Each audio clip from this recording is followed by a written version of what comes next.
Sono arrivati qua dicendo che sono i leader del settore a livello nazionale, invece sin dall'inizio abbiamo avuto problematiche su problematiche. Dichiarato lo sciopero nazionale di tutti i dipendenti della Pegaso Security da parte dei sindacati, gli stessi sottolineano nella nota congiunta le condizioni insostenibili di cui i dipendenti dell'azienda della sicurezza si trovano a operare. Inadempienze contrattuali, tra cui il mancato pagamento delle retribuzioni in alcuni appalti, come nel caso del contratto in corso all'ABS di Cargnacco, l'errata contabilizzazione della busta paga e la sospensione della licenza per operare come istituto di vigilanza che l'azienda ha subito in diverse province italiane. Senza dimenticare che nell'ultimo incontro tra le parti la stessa ha presentato al tavolo solo la rappresentanza legale, senza fornire risposte adeguate.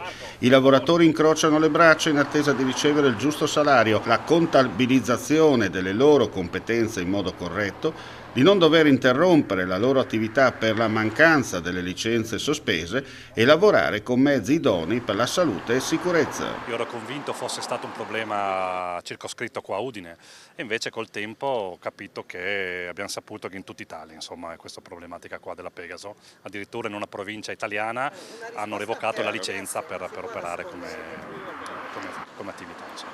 Come sindacato come è stato operato?